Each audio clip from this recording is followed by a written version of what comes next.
$38.7 million. That's how much one woman took from a county so small most Americans couldn't find it on a map. Not in one heist, not in one night, in 187 separate wire transfers, spread out over 10 years, while she held the one job specifically designed to protect that money. Her name was Elizabeth Goodfar. For over a decade, she was the treasurer of Santa Cruz County, Arizona. And for most of that decade, she was also robbing it blind, one transfer at a time, hidden inside the very system built to stop her. 20 vehicles, a 150-acre ranch, a cattle company, all of it paid for with public money, while the county that trusted her went on believing its books were balanced. This is how she did it. This is how a two-step safeguard, built specifically to make sure no single person could ever move that money alone, got reduced to a formality.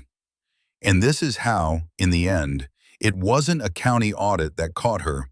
It was a bank, in another state, noticing something her own government couldn't see for 10 straight years. Santa Cruz County sits in the far south of Arizona, pressed right up against the border with Mexico. It's small, one of the least populated counties in the state, built around ranching, agriculture, and the border-crossing economy running through Nogales, the county seat. It's the kind of place where the county treasurer isn't some distant bureaucrat behind a glass window downtown. She's someone you see at the grocery store, someone whose name you actually know when you fill out a ballot. In 2012, that person was Elizabeth Goodfar. She won the elected office of county treasurer, the official entrusted with managing the public money that pays for schools, roads, emergency services, and every other function of county government. She lived in Rio Rico, not far from the county seat, and built a reputation locally as generous and well-liked, known for handing out gifts to the staff who worked under her. That reputation mattered. In a small county, trust isn't an abstraction. It's the entire system.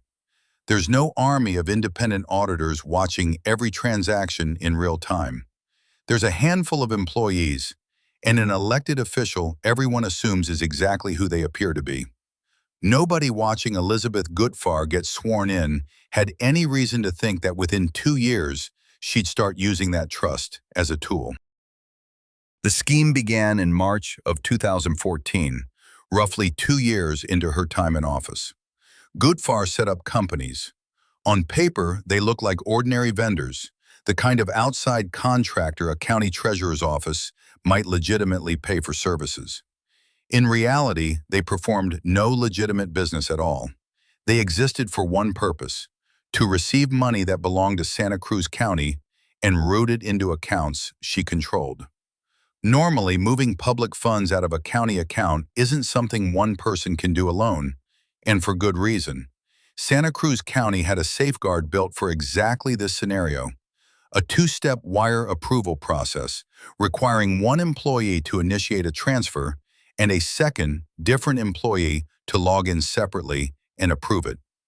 In theory, no single person, no matter how senior, could move county money without somebody else independently signing off.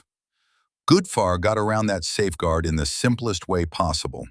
The county's chief deputy treasurer, her own second-in-command, shared her personal bank login credentials and physical security token directly with Goodfar. With that second login in hand, Goodfar could both initiate a transfer under her own authority and then approve it a second time under her deputy's name. She was playing both roles in a system specifically engineered to require 2 different people watching 2 different screens. One person, 2 logins. A safeguard that existed on paper, reduced to a formality in practice, and nobody on the other side of that approval screen was ever actually there to say no. She didn't stop at the wire transfers themselves. To make the fake companies look legitimate to anyone who asked questions, Goodfar allegedly built out an entire paper trail to support them, including registering a fake website domain designed to make one of her shell companies look like a real, operating business if anyone bothered to check.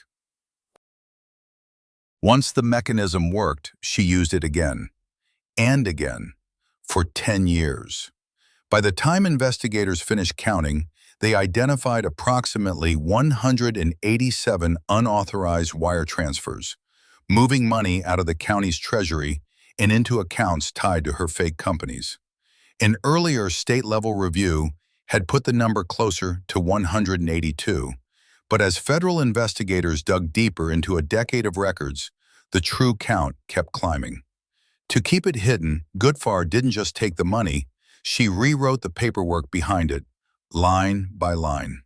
Investigators later alleged she falsified approximately 121 separate monthly treasurer's reports, the core financial statement the county's own Board of Supervisors relied on every single month to know the government's finances were sound. She falsified cash reconciliation reports, the documents meant to confirm that what the bank said the county had actually matched what the books said the county had. And she went further still, allegedly fabricating fake bank investment statements from whole cloth, manufactured documents built to convince anyone reviewing the county's investment accounts that the money was exactly where it was supposed to be. For 10 straight years, those numbers lied convincingly enough that nobody caught it. Not the county's own internal processes, not right away, not for a long time, because the one person positioned to catch the fraud was the same person committing it. So where did $38 million actually go? Investigators traced it to a lifestyle far removed from a county treasurer's public salary. A 150-acre family ranch, extensively renovated, new floors, new plumbing, the kind of quiet, unglamorous upgrades that don't scream wealth to a passerby, but cost real money all the same. A cattle business, funded and operated on the side, giving the whole arrangement the appearance of a legitimate rural livelihood. Real estate purchases beyond the ranch itself, and more than 20 vehicles bought over the decade. Jeeps, Ford trucks, a Mercedes-Benz, multiple Cadillacs, a rotating fleet that one at a time never looked like much. That was the design, whether intentional or not. None of it was flashy enough in a rural border community to scream stolen money on its own. A truck here, a renovation there, a new stretch of fence on the ranch. Spread out patiently over 10 years, it didn't look like a crime spree. It looked like a comfortable, unremarkable rural life, quietly built, purchase by purchase, on money that belonged to the roughly 50,000 residents of Santa Cruz County. The scheme didn't end because a county audit finally caught up with her. It ended because a bank in another state noticed something wrong. In April of 2024, J.P. Morgan Chase, the bank holding Santa Cruz County's accounts, flagged 11 suspicious transactions, totaling roughly $375,000. It wasn't a county employee, and it wasn't a state examiner. It was an outside bank's own fraud detection process that caught the first thread.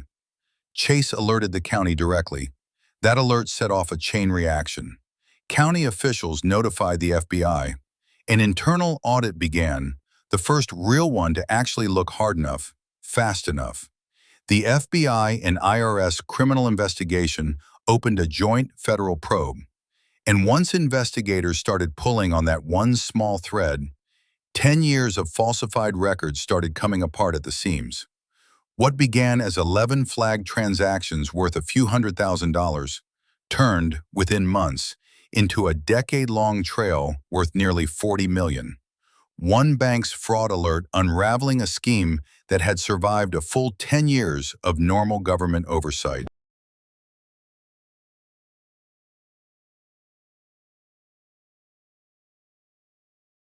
Elizabeth Goodfar was charged with embezzlement by a public official, money laundering, and tax evasion.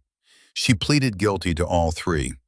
On June 23, 2025, U.S. District Judge Rosemary Marquez sentenced her to 10 years, 120 months, in federal prison, followed by 3 years of supervised release.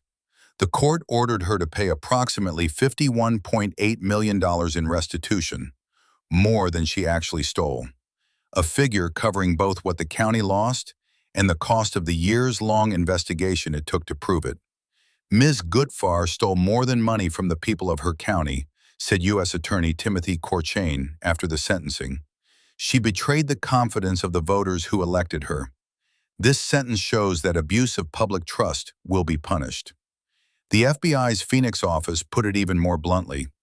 Each act of greed and dishonor negatively affected fundamental aspects of the county's operations, said Special Agent in Charge Hythe Janke. And from IRS criminal investigation, Ms. Goodfar violated her sworn duty by enriching herself with the public money she was entrusted to protect. 10 years in prison, a decade in office spent stealing. For the people of Santa Cruz County, that math will likely never feel even. But Goodfar wasn't the only party facing hard questions when the dust settled.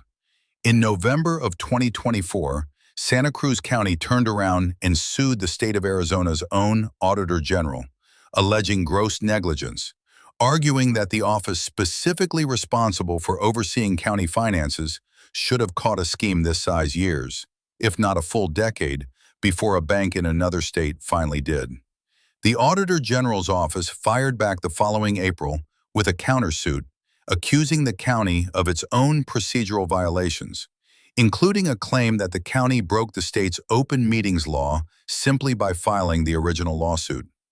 The fight played out in court through all of 2025. By December, Santa Cruz County had secured a string of decisive rulings in its favor, with a judge granting the county's motions to dismiss the Auditor General's counterclaims entirely. The Auditor General's own investigation report was damning in a different direction too. It found that inadequacies in the county's internal IT-related financial controls had been flagged in state audit reports going all the way back to 2009, 5 years before Goodfar's scheme even began. The warning signs were on paper for over a decade. Nobody closed the gap in time. That failure reached the state legislature. Arizona State Representative Matt Gress, chairman of the Joint Legislative Audit Committee, called the case one of the worst instances of county financial misconduct in Arizona's history, and announced plans to introduce legislation giving the Auditor General's office direct, independent access to financial institution records, rather than depending on a county's cooperation to get them, along with new training requirements for newly elected county treasurers and their deputies. It's a detail easy to leave out of a story about one dishonest official, but it shouldn't be.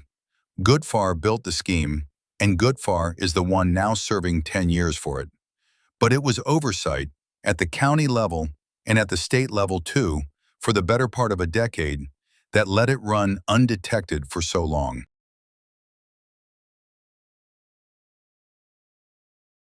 Elizabeth Goodfar is one person, but the 187 transfers she made all passed through systems that were specifically supposed to stop exactly this. A second login that wasn't really a second person watching, a decade of falsified reports that nobody double-checked closely enough to catch, an audit and oversight process still being fought over in court years after the money itself was already gone. Small counties run on trust because they don't always have the resources to run on much else. For 10 years, that trust was the only thing standing between Santa Cruz County and exactly this outcome. It wasn't enough, and the fight over who else should have caught it isn't finished yet.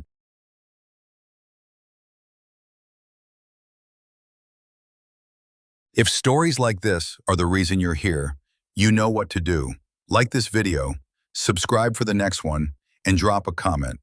Which small-town official should we cover next?